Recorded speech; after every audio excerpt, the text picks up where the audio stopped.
Instantaneous velocity. This topic is from simple harmonic motion and uniform circular motion. Chapter number 7, first year physics.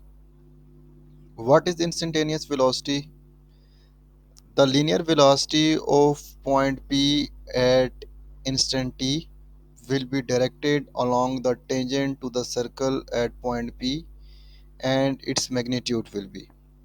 हम suppose करते हैं जी कि हमारे पास इस तरह की एक ज्योमेट्री बनी हुई है। ये जो हमारे पास सारी की सारी अरेंजमेंट बनती है जी, ये बनती थी प्रोजेक्शन डिस्प्लेसमेंट ऑफ प्रोजेक्शन से। और ये कैसे बनती है, ये ऑलरेडी प्रीवियस वीडियो के अंदर अपलोड की जा चुकी है, जिसका लिंक आपको डिस्क्रिप्शन से मिल जाएगा और आप वहाँ से देख सकते हैं कि ये सारी ज्योमेट्री कैसे बनती है। तो यहाँ पर हम लोग ये सपोज कर रहे थे कि हमारे पास कोई भी एक ऑब्जेक्ट है जो इस सर्कल के अंदर मूव कर रहा है, और इस टाइम जो इस ऑब्जेक्ट का प्रोजेक्शन है वो इस सर्कल के डायमीटर के अलोंग मूव कर रहा होता है।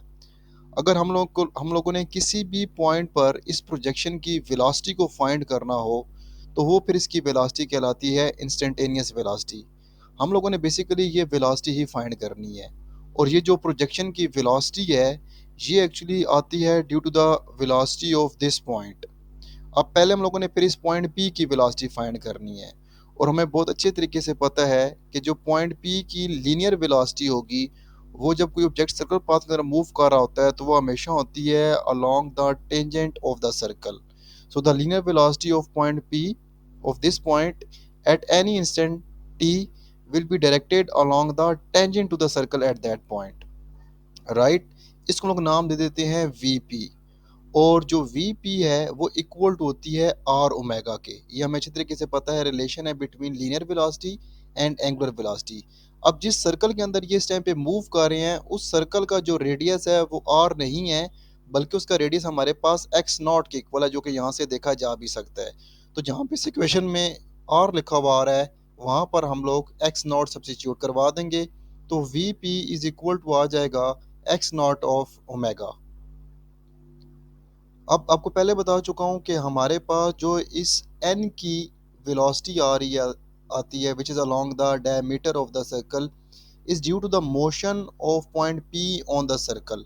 अगर ये पॉइंट p सर्कल के अंदर मूव करेगा, तब इसके शेडो की जो वेलोसिटी है वो आएगी along the diameter of the circle. जिस टाइम पे हमारे पास ये पॉइंट p तक आज मूव करके आ चुका है कोई भी ऑब्जेक्ट O1 से पॉइंट p तक, तो उस टाइम पे जो इसका शेडो है वो O से n तक मूव करके चला जाता है।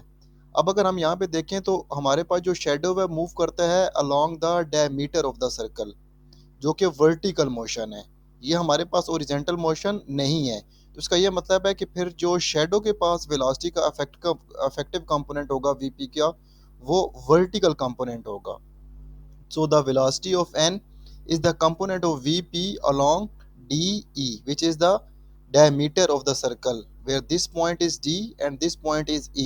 So this is the diameter of the circle, and the component of velocity along this diameter is vertical component. This is the vertical component of the velocity Vp, that is Vpy.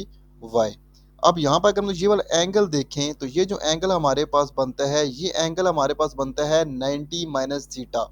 Because vertical component जब आप लोग open करते हो तो you will get VP sine of theta. अब यहाँ पे जो एंगल बनता है वो 90 माइनस थीटा बनता है। अब ये एंगल 90 माइनस थीटा कैसे बनता है, इसको जरा देखते हैं जी। ये हमें मैथ्स के रूल के अकॉर्डिंग बहुत अच्छे तरीके से पता है कि टेंजेंट और रेडियस के दरमियान में जो एंगल बनता है वो हमेशा 90 डिग्री का होता है। या टेंजेंट और radius always perpendicular to each other. तो इसका ये मतलब है कि यहाँ से लेकर रेडियस तक जो एंगल बन रहा है वो हमारे पास बनता है 90 डिग्री का।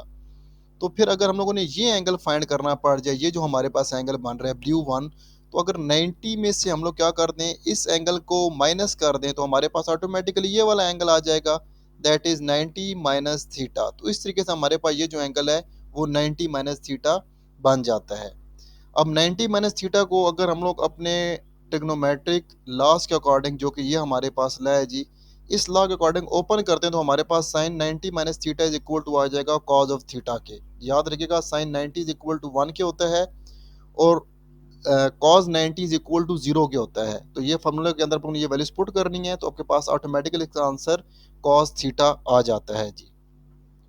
तो आप लोगों ने क्या करना है जी, इस साइन 90 माइनस थीटा की वैल्यू कॉस थीटा को इस v की वैल्यू के अंदर आप लोग सब्स्टिट्यूट करवा देंगे। तो आप लोगों के पास v इज इक्वल टू आ जाता है V P cause of theta. अब हमें वी पी की वैल्यू को भी अच्छे तरीके से पता है कि वो एक्स नॉट ओमेगा के इक्वल है। तो जहाँ पर इस इक्वेशन में वी पी लिखा हुआ है वहाँ पे आप लोग क्या लिख लेंगे जी, एक्स नॉट ओमेगा लिख देंगे और कॉस थीटा अपनी जगह पे लिखेंगे। This will be equation number 1। दोबारा फिर सुन लें जी कि यहाँ पर ये जो वेलोसिटी v लिखी हुई आ रही है ये एक्चुअली इस प्रोजेक्शन की वेलोसिटी है और यही हम लोग फाइंड करना चाहते हैं, जो कि हमारे पास इंस्टेंटेनियस वेलोसिटी बनती है। अब इस इक्वेशन के अंदर ये जो cos थीटा है ये हम लोगों ने फाइंड करना है। इस cos थीटा को फाइंड करने के लिए तो हम लोग अपने एक triangle right angle triangle suppose करेंगे O N P. Here is the right angle triangle O N P. In this triangle O N representing the perpendicular side, NP representing the base side of triangle and OP representing the hypotenuse because angle is formed at P 90 minus theta, जो कि हम लोग देख चुके हैं पहले। अब अगर हम लोग पैथागोरस थ्योरम लगाएं तो यहाँ से हमारे पास हाइपोटेन्यूज का स्क्वायर इज इक्वल टू आ जाएगा perpendicular square plus base square, that is OP का square is equal to ON का स्क्वायर प्लस NP का स्क्वायर हमारे पास आ जाता है जी। OP हमें अच्छे तरीके से पता है जी कि x नॉट के इक्वल है which is the radius of circle and O2N हमारे पास x के इक्वल है। यहाँ पर लोगों ने x लिख देना है। NP आपको नहीं पता ये कितना है, इसी को फाइंड करने के लिए आप लोगों ने यहाँ पर पाइथागोरस थ्योरम लगाया हुआ है। तो यहाँ से अगर हम लोग इस क्वेश्चन को रीअरेंज करके NP की वैल्यू फाइंड करते हैं तो we will get x naught का स्क्वायर माइनस x का स्क्वायर अंडर रूट आ जाता है।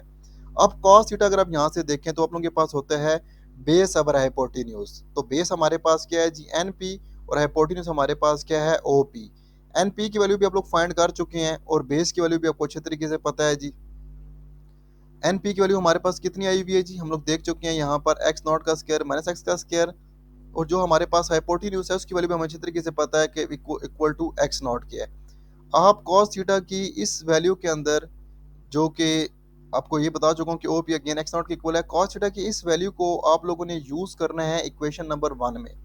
जब आप इक्वेशन नंबर 1 के अंदर cos थीटा की वैल्यू को लिखेंगे तो देखेंगे ये x नॉट जो है ये इस x नॉट से क्या हो जाएगा, कैंसिल आउट हो जाएगा। आपके पास जस्ट पीछे जो रिलेशन रह जाएगा वो आ जाएगा v is equal to omega x naught का स्क्वायर माइनस एक्स का square under root. So this is the relation for instantaneous velocity of a projection for a point which is circulating around a circle.